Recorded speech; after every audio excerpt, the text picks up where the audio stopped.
Assalamualaikum warahmatullahi wabarakatuh.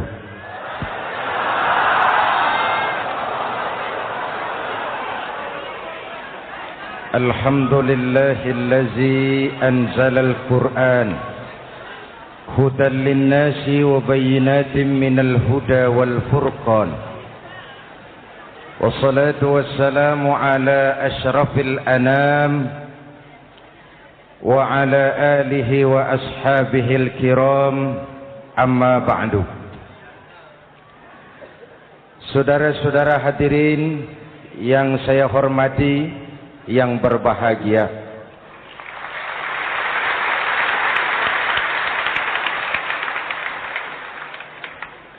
kali ini dalam suasana memperingati nuzulul Quran,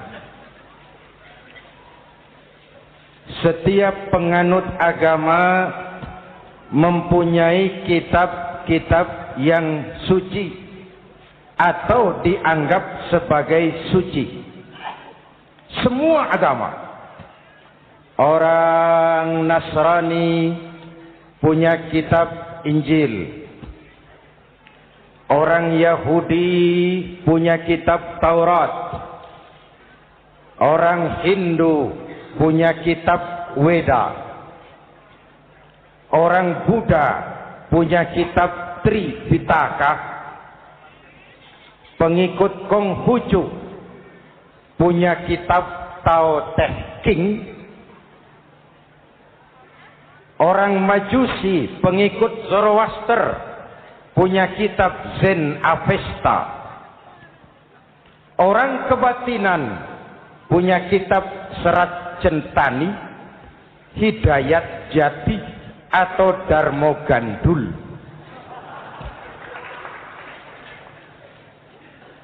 Kita umat Islam oleh Allah diberikan Al-Quran yang kita yakini sebagai kitab suci. Kunaon?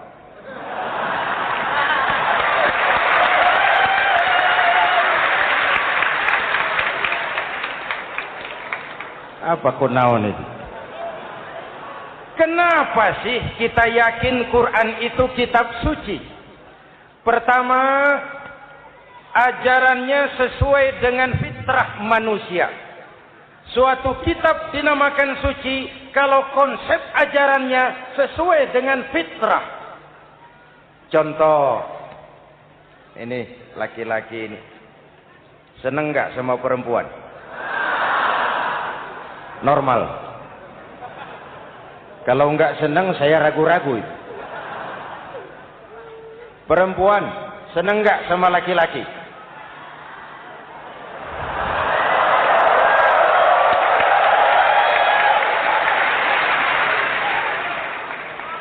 Ini fitrah. Laki-laki suka perempuan, perempuan suka laki-laki. Quran memahami itu. Hai laki-laki, kau senang dengan perempuan. Hai perempuan, kau suka dengan laki-laki. Oke, lewat sini, lewat pintu yang disebut nikah. Kalau kitab suci melarang nikah, itu bertentangan dengan fitrah manusia. Maka dalam Quran, mulai dari umat sampai ulama dan segala profesi dianjurkan nikah.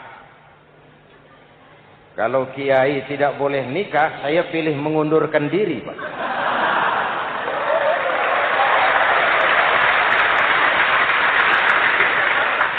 Itu bertentangan dengan fitrah. Lagian mubazir dikasih perabotan nggak dipakai.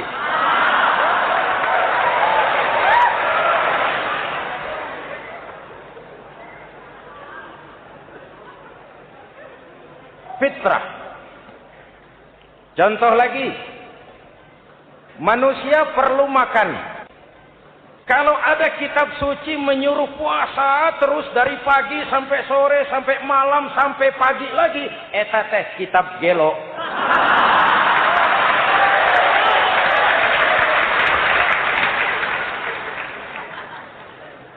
Quran sesuai dengan fitrah. Puasa mulai dari imsak sampai datang waktu maghrib.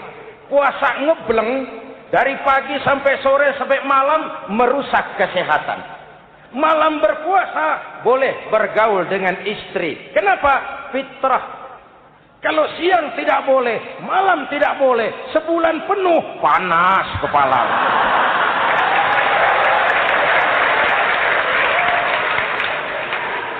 Rontok rambut. Hadirin yang saya hormati, itu yang pertama. Yang kedua, kita yakini Quran sebagai kitab suci karena isinya tidak saling bertentangan, konsekuen, konsisten. Kalau ada satu kitab, di satu ayat mengajarkan Tuhan Esa, di lain ayat mengajarkan 3, liar itu maksud. Bagaimana kitab suci isinya paradoks? Bagaimana kitab suci isinya saling bertentangan? Di ayat manapun sekali Quran berkata Allah itu Esa, selamanya Esa. Isinya tidak saling bertentangan. Lalu yang ketiga, kita yakini Quran kitab suci karena dia bersih dari intervensi manusiawi. Sejak turunnya Al-Quran menantang, jikalau kamu ragu terhadap Quran yang kami turunkan kepada hamba kami Muhammad, kamu anggap itu cuma bikinan Muhammad. Kalau Muhammad bisa, kamu tentu bisa. Baik. Bikin satu surah semacam Al-Quran.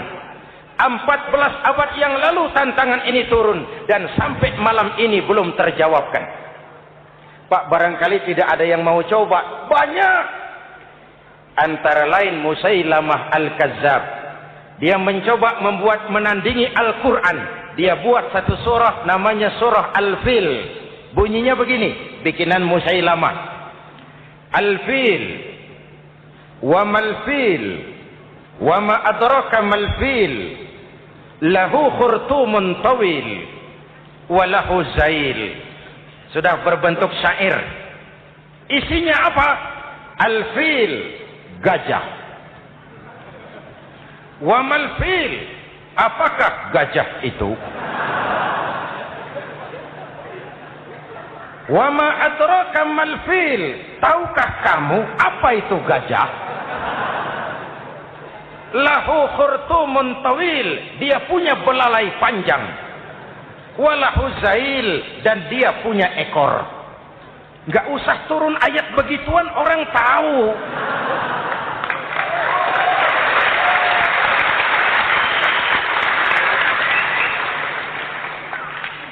Kalau redaksi mendekati, maka isi jauh panggang dari api. Kitab suci bersih dari campur tangan manusiawi.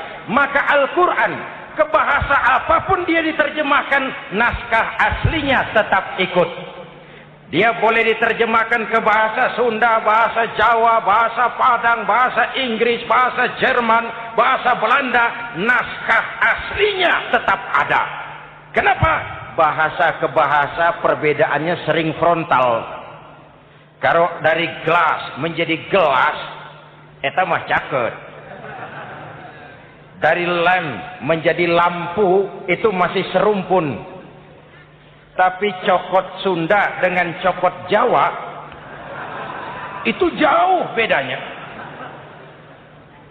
Atos Sunda dengan atos Jawa, itu jauh. Ulama Sunda sama ulama Jawa nggak pernah akur kalimat atos ini.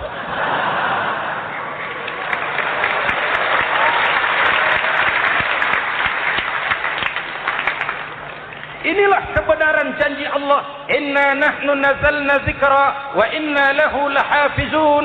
Kami yang turunkan Al-Quran, kami yang akan menjaganya. Ribuan orang hafal Al-Quran.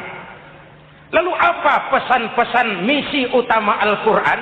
Pertama, menegakkan tauhid. Ini yang lebih dahulu. Membentuk kualitas sumber daya manusia dengan menanamkan nilai-nilai keimanan. Membebaskan dari ketergantungan kepada benda. Ya ayyuhan nasu'budu rabbakumul ladzi khalaqakum. Hai manusia, Tuhanmu yang perlu kau sembah hanyalah Tuhan yang telah menciptakan kamu. Jangan menyembah Tuhan yang tidak pernah menciptakan kamu. Mengapa kau menyembah harta padahal dirimu lebih berharga dari harta? Kenapa kau menyembah pangkat dan jabatan padahal dirimu lebih berharga dari pangkat dan jabatan?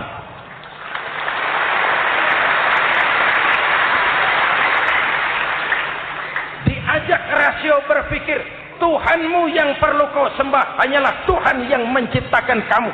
Dan Tuhan yang menciptakan kamu itu Tuhan yang lam yalid walam yulad, yang laisa kamislihi syai'un, dan itulah Allah Subhanahu wa taala. Ayo orang teh, ayeuna teh. Boleh pakai teh? Ayeuna teh, kita teh. Kalau kepada syirik jali, syirik yang terang-terangan, insya Allah tidak. Nyata-nyata menyembah berhala, tidak. Nyata-nyata menyembah pohon, tidak. Nyata-nyata berkeyakinan Tuhan lebih dari satu, tidak. Tapi kita sering terjebak pada syirik kecil, syirik khafi, syirik yang tersamar. Saya sejak pakai cincin ini, jangankan anak gadis, nenek-nenek ngelihat saya cincin. Jangankan anak gadis, nenek-nenek lihat saya lemes. Cincin. Ini saya sejak ada perkutut di rumah ini dagang lancar perkutut. Ini Ramadan bulan penempaan nilai-nilai keimanan. Misi utama Quran menegakkan tauhid, memerangi kemusyrikan, membebaskan manusia dari ketergantungan kepada benda. Dari situ kualitas sumber daya manusia dimulai. Saya sering mengungkapkan selama ini sistem pendidikan kita cuma mengisi otak, bukan membentuk watak. Otak diisi segala macam ilmu, tapi hati kosong, agama rapuh, akhirnya moral rendah. Muncul manusia-manusia yang pintar, cuma sayang tidak benar. Indonesia kita bangkrut, Indonesia kita terpuruk, Indonesia kita sakit sekarang ini. Kan ulahnya orang-orang yang pintar tapi tidak benar.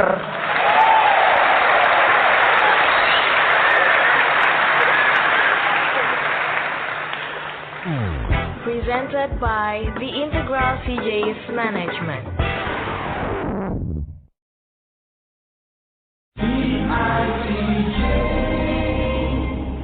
Dan kalau saya bicara kayak begini, ini bukan pidato politik, ini nurani. Politik naon kadut.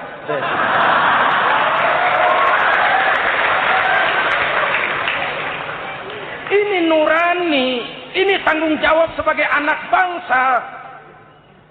Ibu bapak, saudara-saudara hadirin yang saya hormati. Rasul kalau masuk sepertiga yang akhir, sing-singkan lengan baju, hamparkan sajadah, lebih banyak di masjid daripada di rumah. Itu Rasul. Maka sepertiga yang akhir masjid makin ramai. Lihat Masjidil Haram. Lain dengan kita. Sepertiga yang akhir masjid mulai mengalami kemajuan. Safnya makin maju.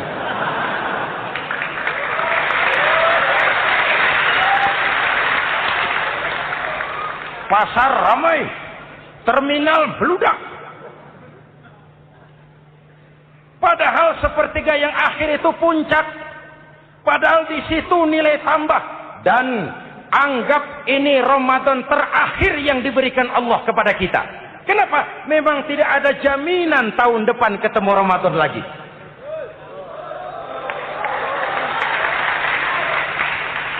Anggap ini Ramadan terakhir yang diberikan Allah kepada kita. Tidak ada jaminan tahun depan Ramadan akan ketemu lagi. Tidak ada jaminan. Manfaatkan peluang ini untuk melakukan pemutihan. Semua kita melakukan introspeksi. Tidak tahu kita Ramadan tahun depan nanti masih ketemu apa tidak. Sebagaimana kita tidak tahu kita masih hidup atau tidak. Hadirin yang saya hormati. Misi kedua Al-Quran, persaudaraan, kebersamaan atas dasar keadilan dan kebenaran. Manusia bersuku-suku, ya. Manusia berbangsa-bangsa, memang. Itu diakui oleh Al-Quran.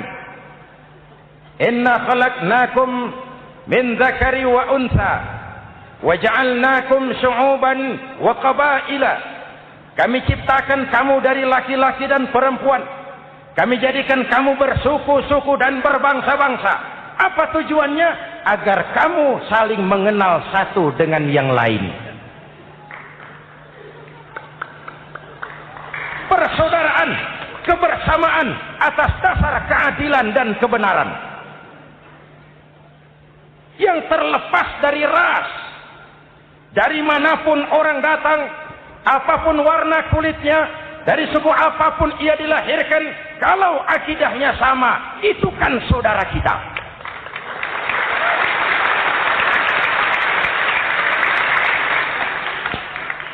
Seperti di masjid, kita tidak peduli dari mana kita datang. Yang datang dari kidul, madhab ngulon mang. Yang datang dari sebelah lor, madhab ngulon mang. Yang datang dari sebelah wetan, madhab kulon mang. Yang datang dari kulon, madhab ngulon. Bukan soal dari mana kau datang, tapi satu arah menghadapmu. Kau mau Betawi, mau Sunda, mau Jawa, mau Padang, mau Aceh, mau Batak, mau Ambon, kita satu nusa, satu bangsa, satu bahasa. Marilah kita jadi lem perekat buat lingkungan kita di saat keutuhan kita sebagai bangsa sedang dalam ujian berat. Semangat kebersamaan atas dasar keadilan. Tidak ada mayoritas menekan minoritas. Umat Islam itu kalau besar, dia mampu melindungi yang kecil. Kalau kecil, dia bisa menjaga diri. Tiap solat Jumat khatib berpesan pada akhir khutbah kedua, Innallaha ya'muru bil adli wal ihsan.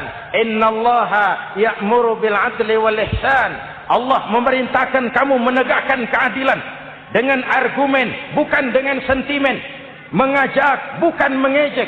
Merangkul, tidak untuk tujuan memukul.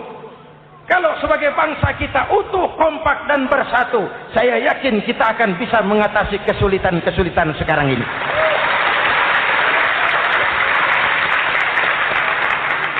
Kan kita prihatin kadang-kadang tawuran antar desa, antar RT, antar RW, antar kecamatan, sampai antar elit di atas.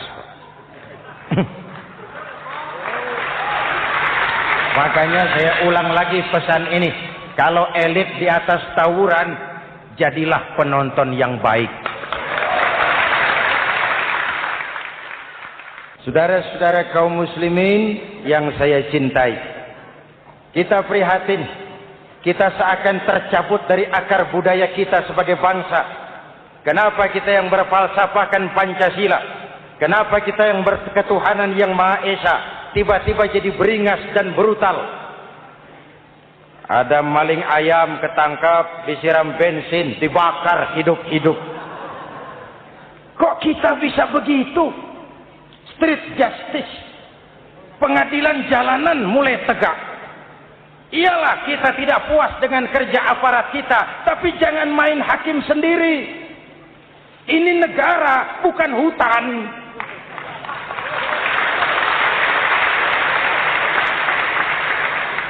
Jangan mencegah kemunkaran dengan menegakkan kemunkaran baru.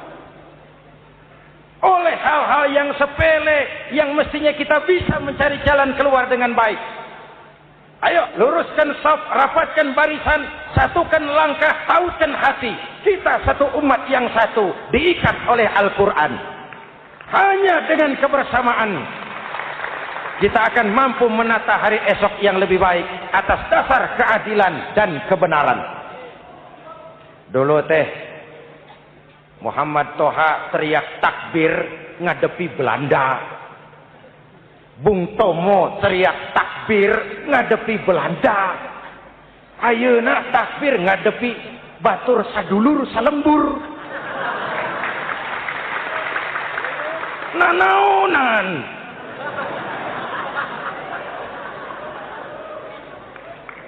Bung Tomo teriak takbir, Muhammad Toha teriak takbir, yang dihadapi jelas penjajah Belanda. Kita ngadepi saudara sendiri, Allahu Akbar. Yang sana teriak, Allahu Akbar. Setan tepuk tangan di tengah.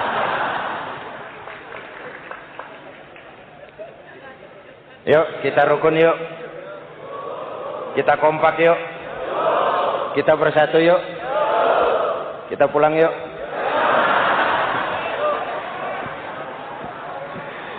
Ini misi kedua. Misi yang ketiga, Al-Quran membebaskan manusia dari gaya hidup sekuler. Quran mengingatkan, awas bung, ada hidup sesudah mati, ada akhirat sesudah dunia. Lebih untung orang yang percaya akhirat daripada yang tidak. Paling tidak hidupnya normatif. Contoh, saudara yakin akhirat ada, lalu saudara hidup baik-baik, menjauhi yang munkar, meninggalkan yang haram, saudara sujud, puasa, jihad, lalu saudara mati. Setelah mati ternyata akhirat tidak ada. Tidak ada ruginya. Paling kurang kita sudah dicatat sebagai orang baik. Sebaliknya, saudara tidak percaya sama akhirat, lalu hidup seenaknya, judi, mabuk, zina, nipu orang, korupsi, tenggelam dalam kemunkaran, lalu mati. Setelah mati ternyata akhirat ada. Baik, kemana anjen? Lebih untung orang yang percaya akhirat ketimbang yang tidak. Hidupnya ada rem. Iya Pak, saya kepengen banyak uang, tapi kalau main judi nanti di akhirat bagaimana? Iya, saya kepengen jadi orang kaya, tapi kalau korupsi, nipu orang, buka peternakan tuyul, nanti di akhirat bagaimana? Gaya hidup yang berkeseimbangan. Ada hidup sesudah mati dan ada akhirat sesudah dunia. Yang keempat, Quran membebaskan manusia dari belenggu kebodohan. Quran ayat yang pertama turun sudah berkata, Iqra, baca, kamu jangan jadi bodoh. Kebodohan menimbulkan kemiskinan, kemiskinan mendekatkan kepada kekufuran. Yang kelima, ini kado buat ibu-ibu. Quran mengangkat harkat, derajat dan martabat kaum wanita. Sebelum Quran turun, sebelum Islam datang, nasib wanita sangat menyedihkan. Dilahirkan hanya untuk melahirkan. Kalaupun berperan, peranannya tidak lebih segitiga. Dapur, sumur, kasur. Kasur, sumur, dapur. Dapur, sumur, kasur. Wanita dilecehkan, sekadar alat pemuas nafsu. Datang Islam, Rasul terenyuh. An-nisa imadul bilad. Wanita adalah tiangnya negara. Jikalau baik wanita, baik negara. Jikalau rusak wanita, hancur negara. Karena wanita, negara jaya. Betul? Karena wanita, negara hancur. Betul? Maka wanita adalah bidadari yang kadang-kadang setan. Kadang-kadang.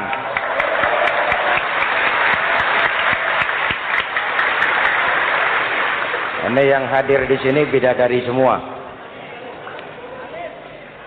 Ibu bapak, saudara-saudara hadirin yang saya hormati. Lalu bagaimana sikap kita terhadap Al-Quran? Quran sendiri menjelaskan, "Thumma awrasnal kitab allazina istafaina min ibadina." Kemudian kami wariskan kitab Al-Quran yang kami pilih buat hamba-hamba kami yang terpilih. Luar biasa. Umatnya umat pilihan, Rasulnya Rasul pilihan, kitabnya pun kitab pilihan. Kami wariskan Al-Quran kepada hamba-hamba kami yang kami pilih. Bagaimana sikap mereka setelah menerima Al-Quran? Terbagi tiga. Pertama, faminhum zalimun li nafsihi. Di antara mereka ada yang setelah menerima Al-Quran lalu zalim kepada dirinya sendiri.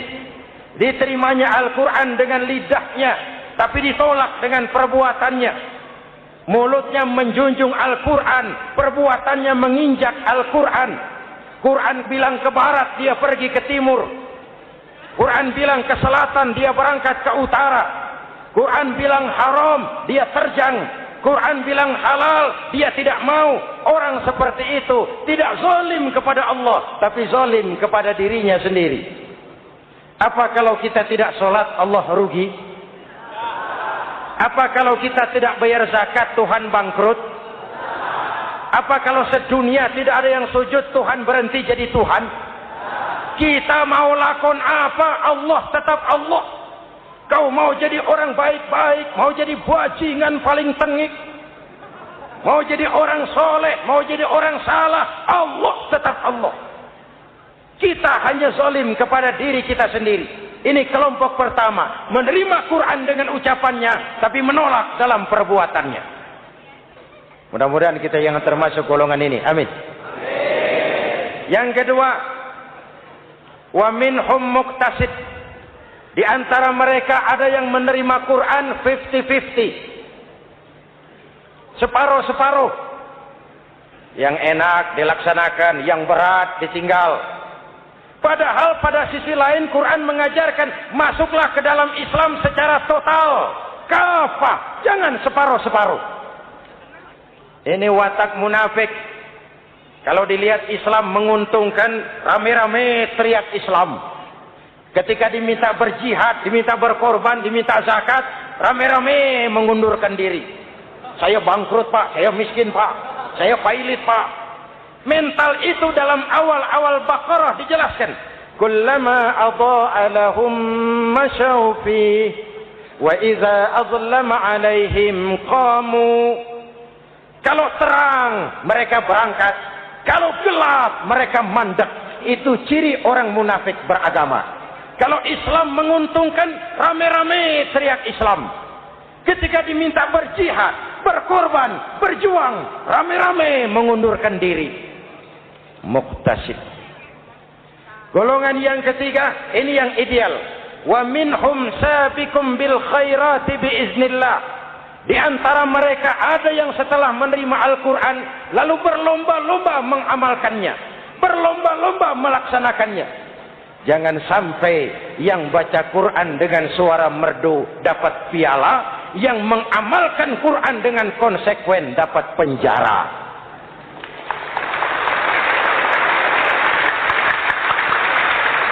Itu ironi, itu menyedihkan, itu memilukan, dan itu memalukan. Pilihan terserah kita. Satu hadis Rasulullah mengajarkan begini. Man ja'alal Qur'ana amamahu qadahu ilal jannah wa man ja'alal Qur'ana khalfahu saqahu ilan nar. Siapa yang meletakkan Quran di depannya, dijadikannya Quran sebagai imam, Quran akan membimbing dia ke surga. Surga dunia, lebih-lebih surga akhirat. Sebaliknya, siapa yang meletakkan Quran di belakang, dibelakanginya ajaran Quran, Quran akan mendorong dia ke neraka. Neraka dunia, lebih-lebih neraka akhirat. Quran imam apa makmum? Kita makmum apa imam? Makmum ikut imam apa imam ikut makmum? Makmum ikut imam. Jikalau Quran adalah imam, jikalau kita adalah makmum, ke barat kata Quran, ke barat kita berangkat. Ke timur kata Quran, ke timur kita menuju. Halal kata Quran, itu yang kita ambil.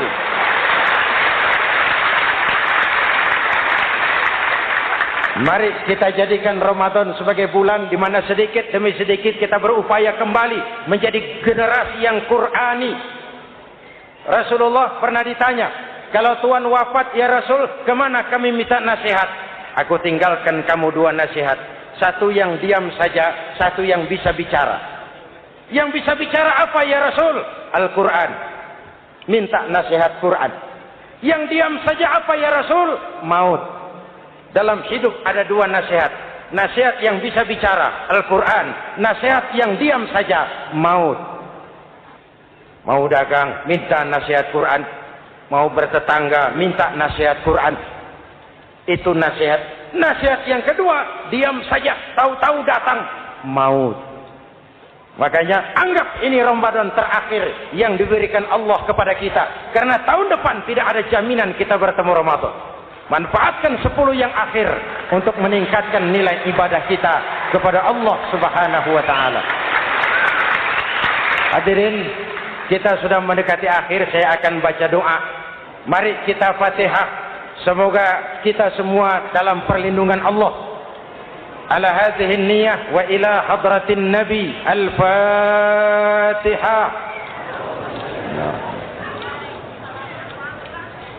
Siratal ladzina an'amta 'alaihim ghairil maghdubi 'alaihim waladdallin. Amin.